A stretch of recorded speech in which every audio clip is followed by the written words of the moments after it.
Want to make sure you never miss a new release from the official creepypasta.com YouTube channel again? Be sure to subscribe and hit that bell to turn on notifications. Never Hold Your Breath by 10 Minute Horror. Part 2. The House. I swear, the chill between us made the entire lake drop a few degrees. How was a house built down here? Who built it? It wasn't new, it looked to be 100 years old, even without the water damage, moss and seaweed growing around its base. Although, that being said, it didn't look that bad. In fact, it looked pretty good. Structurally, it was all there. The longer I looked at it, the more I felt like we were in a snow globe about to be shaken by a nightmare. Before I could signal to Clay, he was halfway to the front door. Of course. This is the kind of thing he'd hoped to find down here. He could explore further, go through people's old things, past lives. That all made me uneasy, even though I felt the pull to follow him. I've never been a fan of the idea of going into previously public places underwater. Not that I've had many opportunities, but we've done scuba tours on vacations and explored old shipwrecks and things like that. Places where people have walked around, slept, lived, died. Caving creeped me out the most. I read a story once about a family that had gone caving, but lost their line and didn't make it out. When retrieval divers found them in the caves, it looked like the family members had all fought over the last tank of air. I've never gotten that image out of my head. The more I thought about the family that died in the caves, the further Clay was getting from me. He was at the front door now and turned back to give me the middle finger. I checked my air. We'd only been down for 10 minutes. It felt so much longer. I checked the rest of my gauges and everything was green. When I turned my attention back to the house, it was closer. I didn't realise, but the current was gently carrying me forward. I was floating above the front lawn now, a few feet off the ground. I kicked my fins and moved towards the porch. I floated up the stairs, thinking of how many people used to walk up and down them. Clay had his knife out and was fiddling with the door. He snapped it open and cracked another glow stick. Movement to my side brought my attention to the windows. Curtains were floating out of them gently, like a current was coming from inside. I followed Clay in. A large open living room to our right, a piano sat in the back corner, surrounded by a floating stool and several floating chairs. Sheet music floated above the piano as if in frozen animation. A shelf housed dozens of music books spilling out. Clay pretended to play the piano, and I pretended to laugh. We continued on towards the back of the house, which didn't look better. The kitchen, which had a blown-out door leading to the backyard, was devastated. The back walls were heavily damaged, like something had hit them from the outside. A tornado, maybe? Or a wave? We could tell from inside because of the marks on the opposing wall. Clay circled back around me and headed towards the stairs up to the second floor. But no, wait, there was a door before the stairs. Clay opened it, looked in and down. Then he looked at me with the biggest grin. I knew what it was before I swam over. The basement. Of course it was the basement. If the rest of the house seemed dark, the basement was ink. Clay cracked a glow stick, tossed it in. It tumbled and fell, and came to a stop about 20 feet below. There was a long, narrow staircase that was broken and missing halfway down. Clay swam in, cracking another glow stick as he scanned with his torch. I floated in the hallway for a second, watching him drop down into the abyss. When he got to the floor, he turned back and waved me down. As I passed over the broken staircase, I turned, swimming backwards to see under the stairs. I hated basement stairs and always had the image of hands grabbing me from under them, pulling me through the slats into the dark. Somehow, not having any stairs at all made it scarier. I got to the floor and scoped out the basement. We were in a wine cellar, a huge one, rows and rows of shelves, floor to ceiling. Clay was swimming along the wall, scanning through the rows. He got to the end, about 30 feet away, and stared down the row. He turned back to me and waved for me to swim over. I really didn't want to go, but he pulled me over with his invite, and that curious part of my brain flared up and wanted to know what he was looking at. I swam along the wall, looking through the rows of shelves, each one as dark as the last. I got to Clay and followed what his torch was pointing at. In the far wall, there was a large hole broken out of the concrete. It looked to be about 4 feet high and a foot wide. On the other side of the hole, it was even darker than the basement. It was like a series of small holes, almost like a honeycomb. I'd seen foundations broken and cracked in odd shapes, but this was a new one. Clay floated up to it. Suddenly, something darted out of the hole, hitting Clay in the mask and then whipping past me. It was a pike, I think. Northern pike, probably. It was really big. Clay spazzed out like I've never seen him before and swam backwards into a shelf, knocking it over and into the next shelf, which hit the next shelf. Oh shit. Before I realised it, sediment was being thrown up from the shelves and bottles hitting the floor. The room was quickly turning into an underwater sandstorm while the way out was blocked from vision.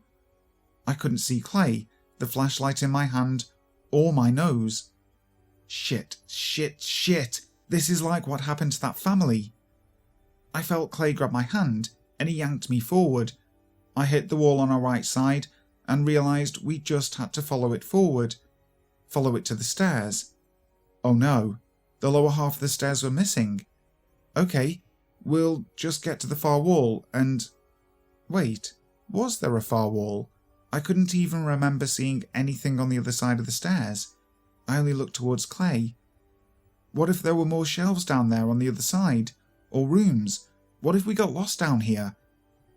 Clay yanked me upward. Up again. Up. I kept kicking and followed him up. Please be leading us out, Clay. Please. He would. He'd get us out. He always got us out. I'll love you forever, Clay. Just get us out of this. A horrifying thought popped in my head. I don't even know where it came from, but it stuck in there. What if Clay wasn't the one pulling me? Visions of some underwater witch pulling me down a deep, dark tunnel and away from my brother and the way out filled my mind.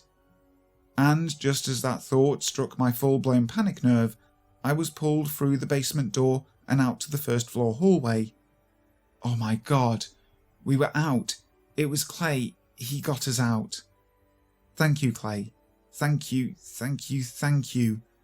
But also fuck you for bringing us down here.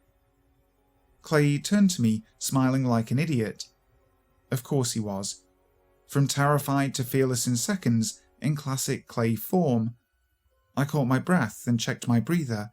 Only 5 minutes had passed. I kept my eye on the front doorway out.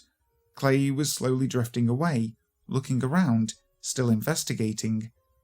I didn't care. I was just great right here, right where I was. And, just like Clay, he started looking up the stairs. The second floor. Come on, we just nearly died. Maybe he didn't look at it that way, but I did. He waved and got my attention, pointing up the stairs. I shook my head and waved back, no. He went up anyway. Now I was alone on the first floor, which was starting to seem scarier than following him up the stairs. The basement door was slowly creaking open, sediment leaking out like a poisonous vapour cloud. Fuck it. The upstairs looked as dark and uninviting as the downstairs, but nothing was like the basement. Clay cracked another glow stick, which I figured must be half left now. I thought about eels a lot. I ran into one on my first night dive last summer in Hawaii. I've never seen anything so predatory looking, so evil. It just appeared out of a shadow in the reef, stared at me and smiled. I thought it was going to take a bite out of my face, but it didn't. It just stared. That was enough. The memory's still with me, and there were lots of shadows upstairs. The stairs opened up to a thin hallway with 3 doors to the right and one at the end facing us. Clay pushed open the first door to find a small bathroom. It wasn't big enough for both of us to go in, which was fine by me, and he didn't spend much time inside anyways, so we were on to the next doorway. Clay cracked another glow stick as he pushed the door open, but rushed back immediately. I looked into the doorway and saw a face staring back. An eel! I opened my mouth to scream, but then saw the edges of the painting. The face was in the middle of a canvas, though fairly weathered away, so when the torch hit it, it made it look like, well, an eel. Clay nudged me, and I can see the smile on his face. He's laughing again. This whole thing has been a riot for him, I bet. I'm still shaking. I push the painting back into the room and see another dozen paintings floating around. Most of them were landscape style, but a few were profiles. The faces dissolved down, staring out at us from the darkness. Clay pushed off, heading to the next room. What were we looking for? He was acting like there was some treasure hidden somewhere. If he tried to take anything, though, I wouldn't let him. You never steal from the dead. The next doorway didn't have a door, though I wished it had. It was a children's room. A crib was floating upside down in the middle. Toys floated around it. A child's onesie floated past the door. I felt a pit in my stomach, and felt more annoyed at Clay for bringing us up here. Maybe I should have just swum outside, waited in front of the house. No, don't leave your partner, especially your brother. Unless you have to, but there was no technical reason to go up, and Clay wouldn't cut short for less than that. The last doorway, again without a door, Clay cracked another glow stick and swam in. I slowly followed behind him, but turned back down the hallway. Fuck, that painting had floated out of the room and was now in the hallway, staring at us. This fucking house. I turned back to Clay and followed him into the main bedroom. It was heavily damaged. The back wall was missing a large chunk from it. Clay dropped the glow stick in the middle of the room and swam around inspecting the dresses and walls.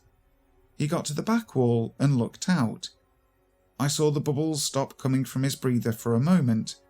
He leaned through the hole, squinting further forward. He turned to me and waved me over. Another smile. I had no idea what could be out back. Frightened flashes of a family of eels swimming by as I leaned out cut through my mind. But there were no eels. Even if they were, I was so caught off guard I leaned out the hole anyways. For the second time on this dive, I couldn't believe what I was seeing. There was another house, but not just one. A 2-story building stood beside it, and another, and more houses, and more buildings, streets, street signs, street lights, and more beyond the limit of visibility.